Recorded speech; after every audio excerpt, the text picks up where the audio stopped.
PNPC আমরা করি মাঝে মাঝে ধরাও পড়ে যায় তখন যার নিয়ে করি সে কিন্তু দুদিন একদিন কথা বলে না, তখন আমরা আবার বলি হয়তো কথা বলছে না। এক হাতের নিচে থাকলেও সম্পর্ক সবসময় একরকম হয় না, কখনো টক, কখনো ঝাল, কখনো মিষ্টি, কখনো একটু অভিমান আর অনেকটা ভালোবাসা।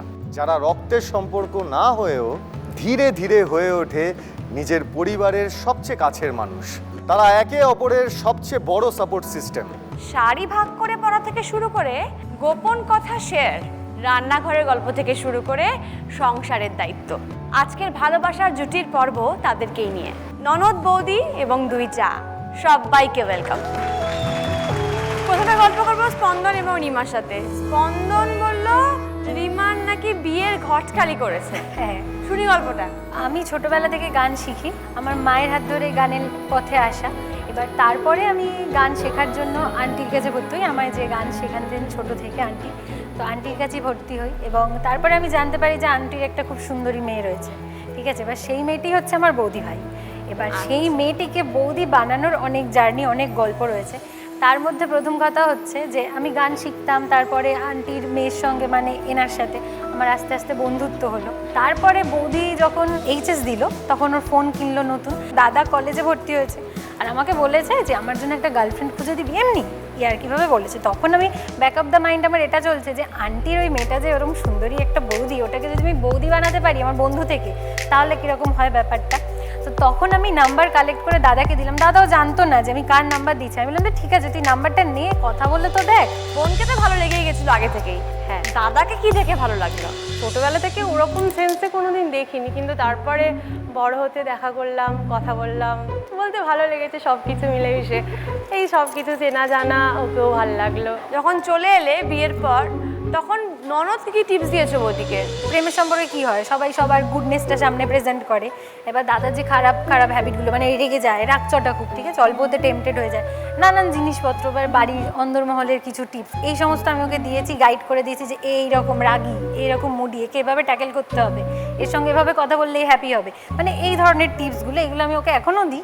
আচ্ছা, গান তো শিখতে গিয়েছিলে, গানটা কি আলটিমেটলি শেখা হলো? হ্যাঁ, আমি বাই প্রফেশন একজন সিঙ্গার। বাহ বাহ।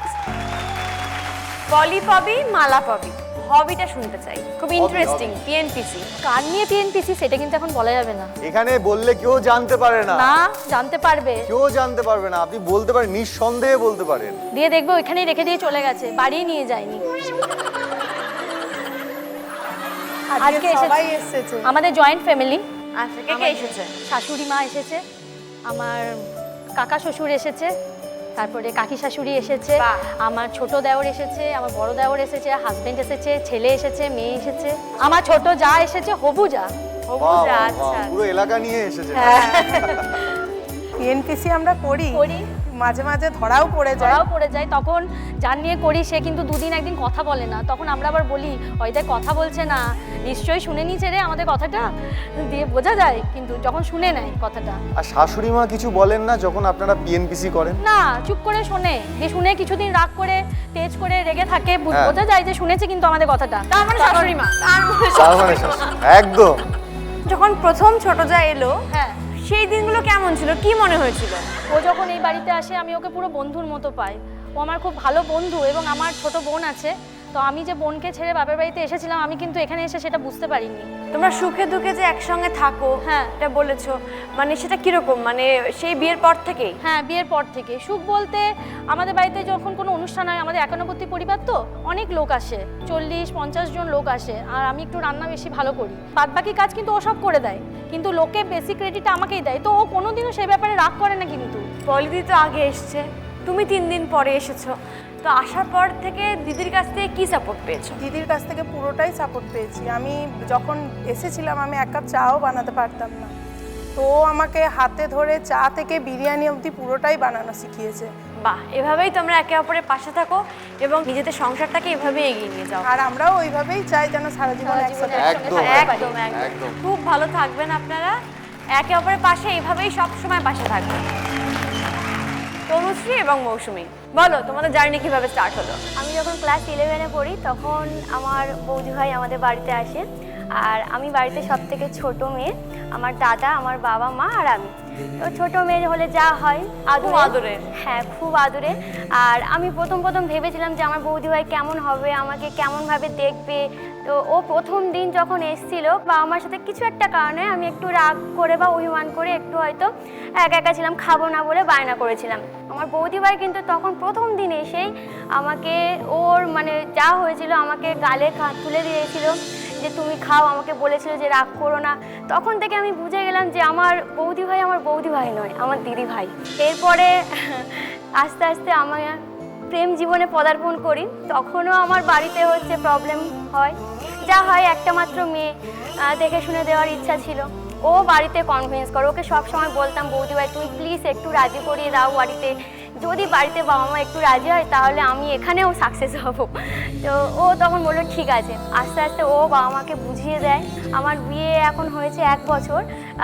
1 বছরে বাড়িতে যখন মানে শ্বশুরবাড়ি যখন থাকি তখন বাদ দিয়ে যখন বাপের বাড়িতে আসি তখন ও আমার সবসময় এখনও পর্যন্ত ভিডিও করে দেয়, ফটো তুলে দেয়, যেগুলো আমি করি। বৌদির সাথে সাথে একটা পার্সোনাল ফটোগ্রাফারও পেয়ে গেলেন। হ্যাঁ, ও না থাকলে সত্যি আমার এই ভিডিওর যে জার্নিটা কখনো আমার সম্পূর্ণ হতো না। তার জন্য ওর সত্যি আমার জীবনে অনেক অবদান। এখনো পর্যন্ত আমি যা কিছু ভাবি, যা কিছু সিদ্ধান্ত নিই, আমি একা কোনো সিদ্ধান্তই নিতে পারি না। ওকে আমি জিজ্ঞাসা করি, ও যদি বলে হ্যাঁ এটা তুমি করো, ঠিক আছে, আমি এগিয়ে যাচ্ছি সেই বিষয়ে। ও আমার এখনো পর্যন্ত আমার মেন্টালি সাপোর্ট দেয় সব কাজে। ও আমাকে সব সময় সাপোর্ট দিয়ে গেছে। বাহ, খুব ভালো থাকবেন আপনারা, একে অপরের পাশে এইভাবেই সব সময় পাশে থাকবেন। একদম। এবার কথা বলবো স্বপ্না এবং পূজা, দুই জায়ের মধ্যে তো একটা দুষ্টু মিষ্টি সম্পর্ক থাকে, দোষগুণ, একে অপরের দোষগুণ জানা থাকে, সেইগুলো সম্পর্কে শুনি।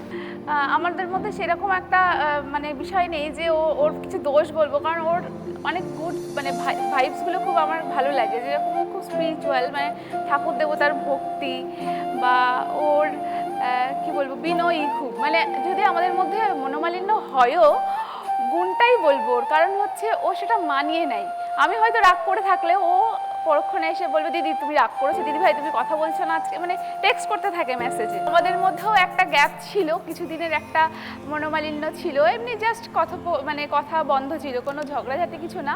তারপরে যখন ও কনসিভ করে, মানে আমার খুব মেয়ের শখ ছিল, তো ওর যখন মেয়ে হয় মানে সেই মুহূর্তে আমার যেন আমাদের মধ্যে সেই সমস্ত ক্ষোভ আমাদের সব উধাও হয়ে যায়। পূজার কাছ থেকে একটু শুনিয়ে একটুখানি, ওই যে বললো না পিএনপিসি করে, এরকম একটু ছোট্টখাটো পিএনপিসি কিছু যদি। পিএনপিসি তো আমরা দুজন মিলে করি। তাই আমরাও করি। আপনারাও একসাথে ঘুরতে বেরোতে যাওয়া হয়? হ্যাঁ, খুব। আমি একটু বলি দিদিভাই সম্বন্ধে। দিদিভাই হচ্ছে, বললাম আমি প্রথমেই আমি একটা দিদি পেয়েছি খুব ভালো। আর মেয়ের কথাটা যে বললো, মেয়েটাকে এত ভালোবাসে, মেয়েটা আমার না, মেয়েটা আমার নামেই, মেয়েটা আমার না, মেয়েটা আর কি মাম্মাম বলে ডাকে। আচ্ছা, তোমাদের তো সম্পর্কটা দুই বোনের মতোই। হ্যাঁ, একদম একদম। এখানে সবাই খুব ভাগ্যবতী যে একে অপরের দিদি হোক, যা হোক, ননদ হোক, এত ভালো বন্ডিং পেয়েছে, এবং এভাবেই তোমাদের জীবনটা চলুক, একে অপরের পাশে থেকে এইভাবেই হাত ধরে।